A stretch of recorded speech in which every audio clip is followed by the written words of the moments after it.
Grace had always cherished her quiet mornings with Barney, her loyal Labrador.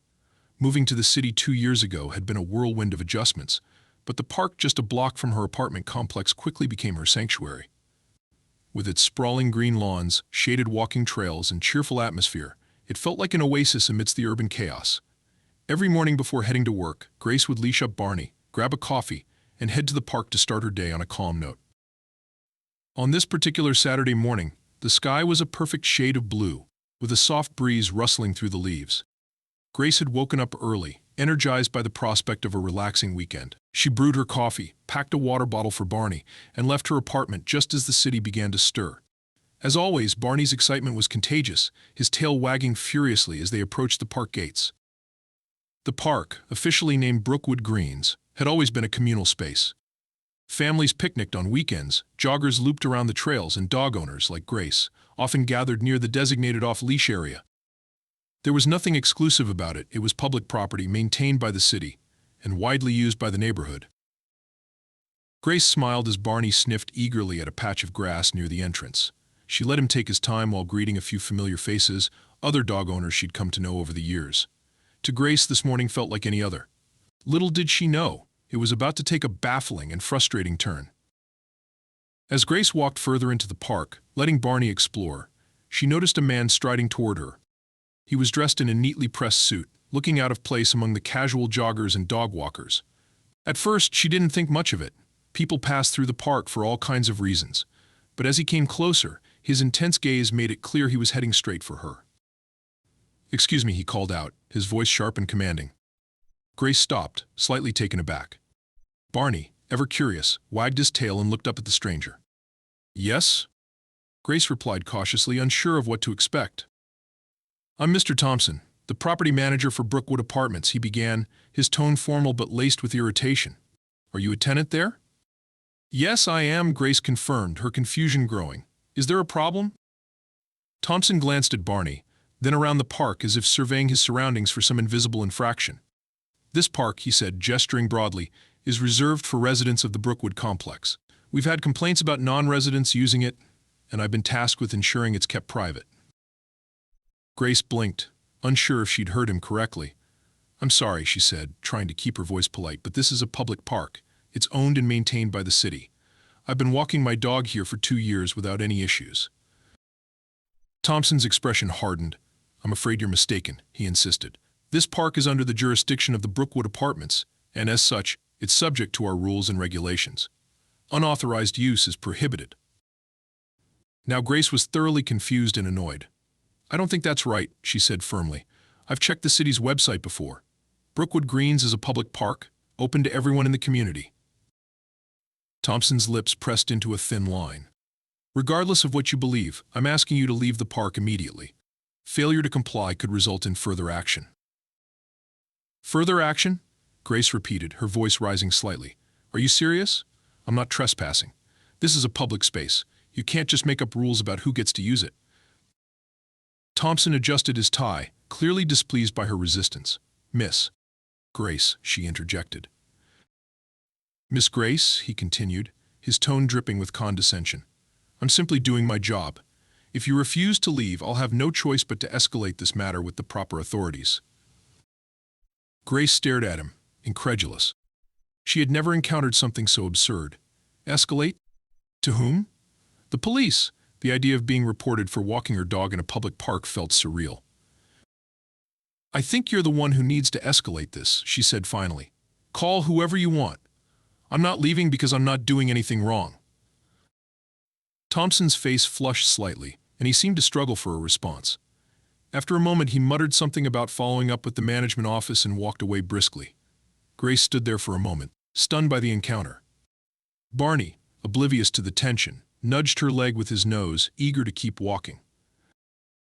As Grace continued her usual route through the park, her mind buzzed with questions. Who did this guy think he was? Why was he acting as if the park belonged to the apartment complex? And most importantly, was there any truth to his claim? It didn't make sense, but the interaction left her uneasy. When she returned home, Grace decided to do some digging. She logged onto her laptop and searched for information about Brookwood Greens. Within minutes, she found the park's official page on the city's website. It clearly stated that the park was public property, open to all residents of the city, with no mention of any affiliation with the Brookwood Apartments. Feeling vindicated, Grace saved the page for future reference. She considered emailing the information to the apartment management office but decided to wait. Surely Thompson would realize his mistake and drop the matter. After all, the facts were clear. But as Grace would soon learn, this was only the beginning of a much bigger ordeal, one that would test her patience, resilience, and determination to stand up for what was right. The following week, Grace tried to move on from her frustrating encounter with Mr. Thompson. Each morning, she walked Barney through Brookwood Greens, glancing around the park half expecting Thompson to reappear, but he was nowhere to be seen.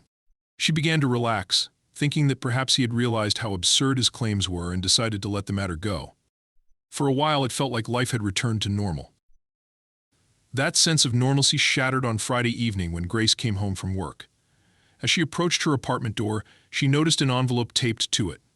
The logo of the apartment management company was in the corner, and her name was scrawled across the front in bold, black letters. Feeling a pang of irritation, she tore it open as soon as she stepped inside.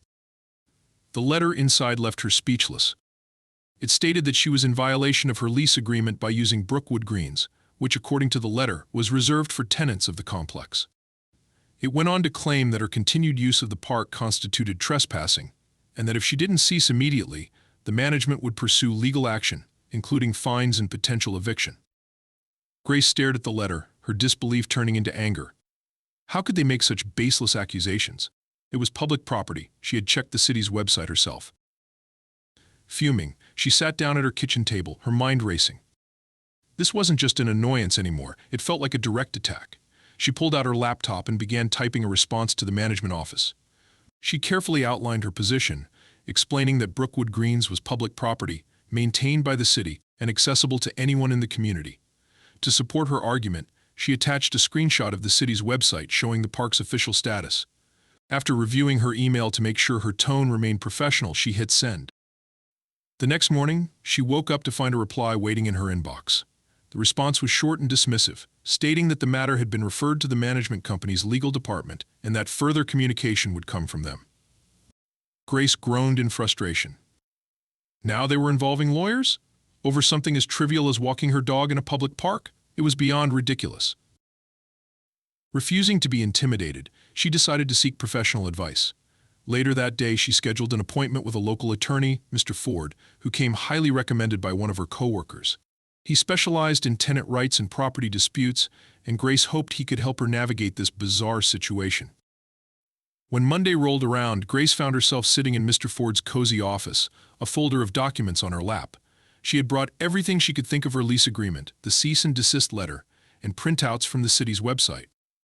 Mr. Ford, a calm and methodical man with a reassuring presence, listened carefully as she explained what had happened.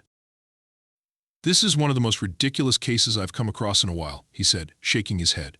"But unfortunately, it's not entirely uncommon. Property managers sometimes overstep their boundaries, hoping tenants won't question them." Grace leaned forward, her frustration spilling out.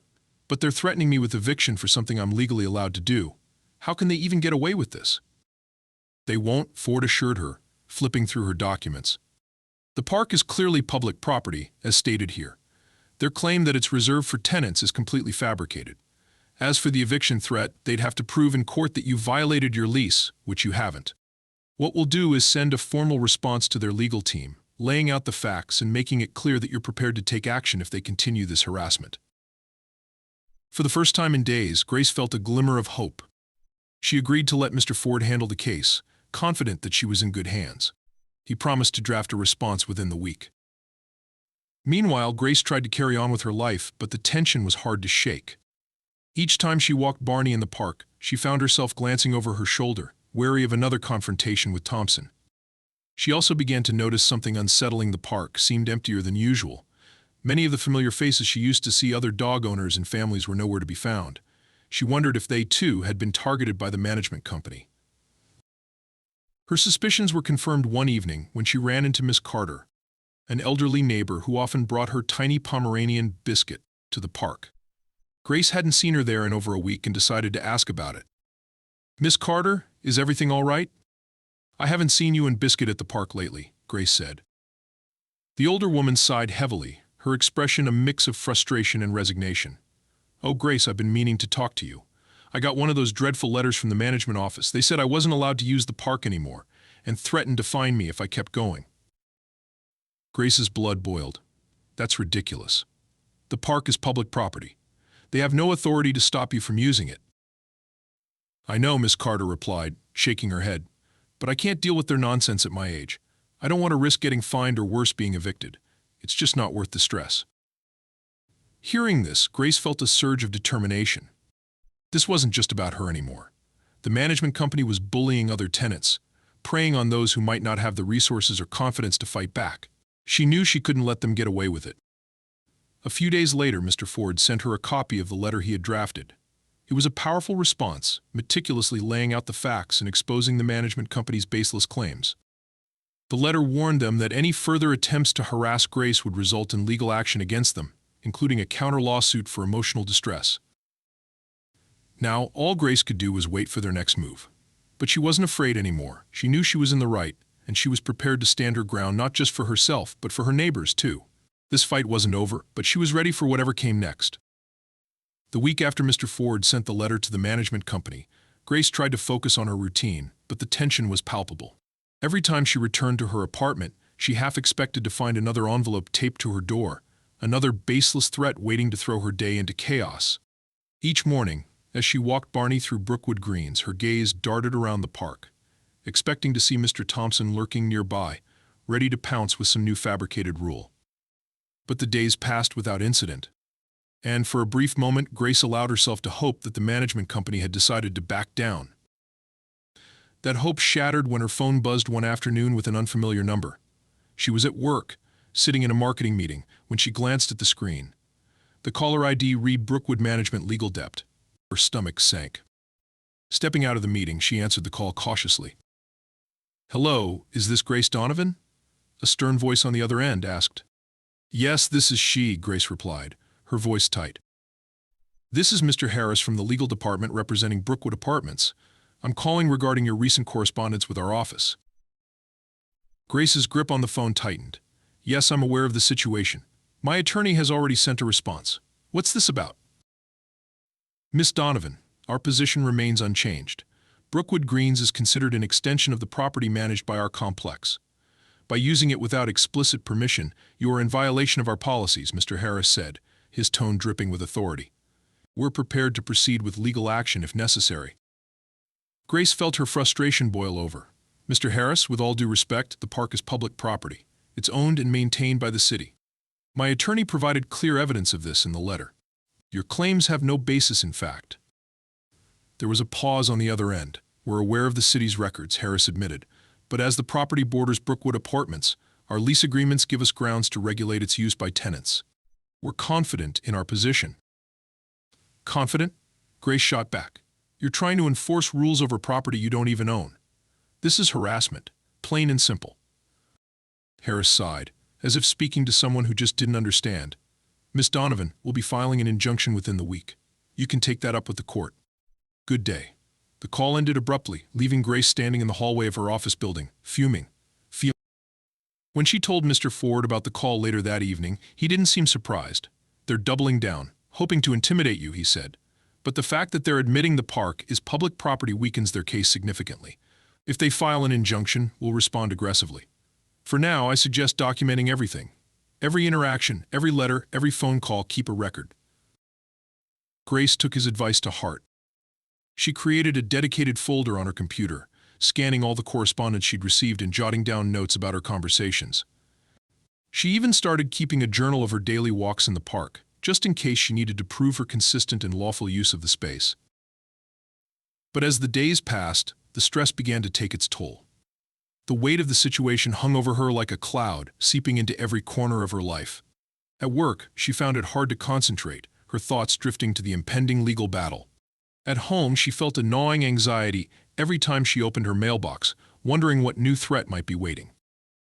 Her frustration deepened when she realized the management company's tactics were working on other tenants. Miss Carter still hadn't returned to the park, and Grace noticed that the off-leash area, once bustling with dogs and their owners, was eerily quiet. She reached out to a few neighbors, hoping to rally support, but most were too scared to speak out. One neighbor, a young mother named Emily, confided in Grace one evening. "I got one of those letters too," she admitted. "They said they'd fine me $500 if I kept using the park.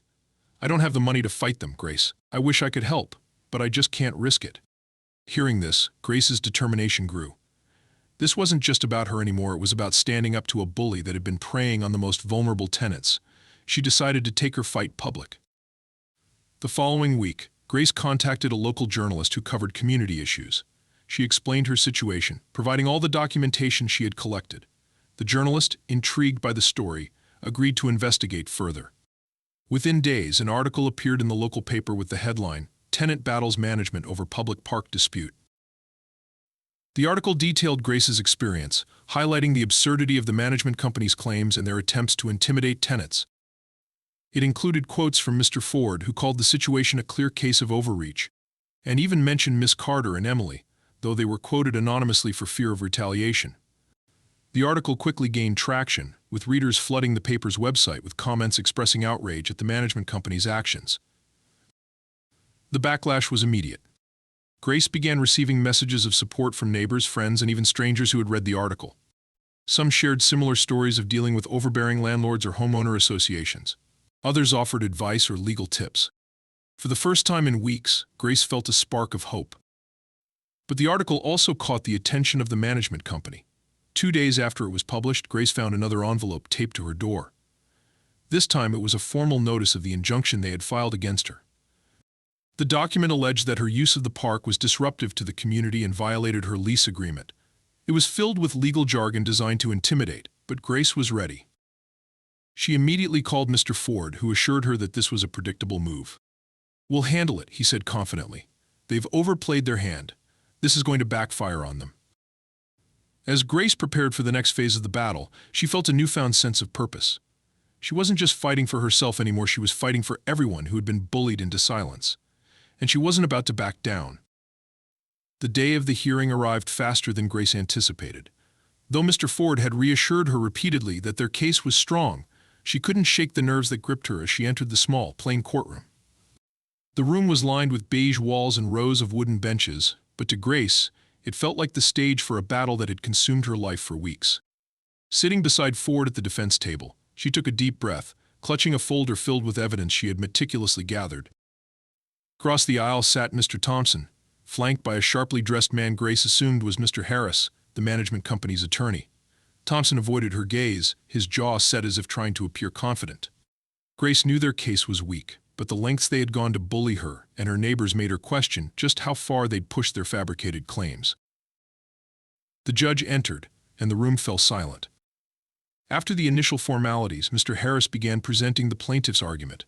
His tone was measured, almost condescending, as he outlined the management company's position. He argued that while the city technically owned Brookwood Greens, its proximity to the apartment complex created a unique relationship between the two entities. He claimed that the park was practically an extension of the property and that the management company had a right to enforce rules to ensure the peace and order of its tenants. Grace could barely keep from rolling her eyes. Ford, sitting calmly beside her, scribbled notes but didn't look fazed. Mr. Harris continued, accusing Grace of disrupting the community with her refusal to follow management policies. He alleged that her actions had caused unnecessary conflict and that she had even incited unrest among other tenants by encouraging them to disobey the management's directives. When Harris finally finished, Ford rose to present Grace's defense. He started with the basics, outlining the indisputable fact that Brookwood Greens was public property, maintained by city funds, and open to everyone in the community. He handed the judge a printout from the city's website, complete with maps and records proving the park's ownership. "Your Honor," Ford said, his voice steady but firm, "the management company's claims are not only baseless but also a blatant overreach of their authority. They have no legal grounds to regulate access to public property. Their actions amount to harassment, plain and simple." Ford went on to dismantle each of Harris's arguments. He pointed out that the management company's unique relationship with the park was nothing more than proximity, and that proximity didn't grant ownership or control. He highlighted how their attempts to enforce rules over a space they didn't own were not only illegal but deeply unethical. Then came the part Grace had been waiting for. Ford presented evidence of the management company's pattern of intimidation. He submitted letters from other tenants, some anonymous, Others signed who had received similar threats about using the park. He also presented the local newspaper article, which had sparked public outrage. "This isn't just about my client, Your Honor," Ford concluded. "This is about a management company abusing its power to intimidate tenants into compliance with rules that don't exist. Their threats of eviction, their baseless fines, their legal harassment, it's all part of a calculated effort to assert control over something they have no right to."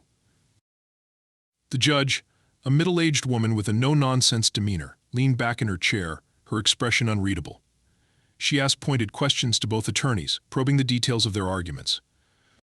When Mr. Harris struggled to explain why the management company believed it had authority over the park, despite clear evidence to the contrary, Grace felt a glimmer of hope. The hearing lasted over an hour before the judge announced she needed time to deliberate. As Grace left the courtroom with Ford, she felt a mixture of exhaustion and cautious optimism. She had done everything she could. Now it was up to the court to decide. 2 weeks later, the verdict arrived.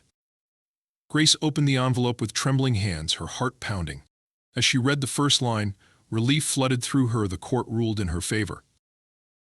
The judgment was clear: the management company had no legal authority over Brookwood Greens and no grounds to enforce rules or restrictions on its use. The court dismissed their injunction as baseless and ordered the management company to cease all harassment immediately. Furthermore, they were required to cover Grace's legal fees. But it didn't end there. The judge had also included a scathing critique of the management company's actions, calling them a gross misuse of power and an attempt to undermine the rights of tenants through intimidation. The ruling warned that any further attempts to enforce such baseless policies could result in additional legal penalties. Grace could hardly believe it. She immediately called Ford to thank him, her voice shaking with gratitude. "You did it," she said. "We did it." "You stood your ground, Grace," he replied. "That's what made the difference. You refused to let them bully you, and now they're being held accountable." The fallout from the case rippled through the community. News of Grace's victory spread quickly, and the tenants of Brookwood Apartments began to speak out. Miss Carter returned to the park with Biscuit, her spirits lifted by Grace's courage.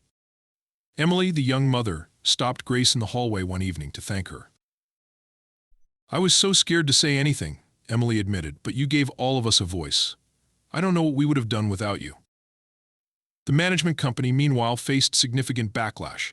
Tenants who had been silent before began to file complaints about other issues, emboldened by Grace's success. Within months, Mr. Thompson quietly resigned, and the management company replaced several key staff members in an attempt to rebuild trust. For Grace, the victory was bittersweet. She had won, but the ordeal had taken a toll on her emotionally and financially. Still, as she walked Barney through Brookwood Greens one sunny morning, she felt a deep sense of satisfaction. The park was alive again with laughter, dogs barking, and children playing. It was a reminder of what she had fought for, not just a space, but the principle that no one should be bullied into giving up their rights. Looking down at Barney, who wagged his tail happily, Grace smiled. "We did it, buddy," she said softly. "This park belongs to everyone, just like it always should." And with that, she continued her walk, her steps lighter than they had been in months, knowing she had made a difference not just for herself but for her entire community.